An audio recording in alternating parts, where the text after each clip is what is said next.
আমার প্রিয় বন্ধুরা, 3 ইঞ্চি সুপ্রিমেসিয়াম পাইপ দিয়ে 3 ইঞ্চি ফিল্টার, 200 ফুট বোরিং এর মধ্যে 1 HP Kirloskar brothers original submersible, 6 পিচ সুপ্রিমের কলম পাইপ দিয়ে সাবমার্সিবল ডাউন করা।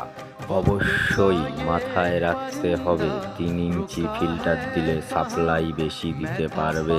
বোরিং সেট দাতাদের মাথায় রাখতে হবে লেয়ার দেখে ফিল্টার ডাউন করতে হবে, সঠিক জায়গায় ফিল্টার বসাতে হবে। বন্ধুরা, বাড়ি করার আগে মাথায় রাখতে হবে বাড়ি কমপ্লিট করতে গেলে সিমেন্টের জীবন জল।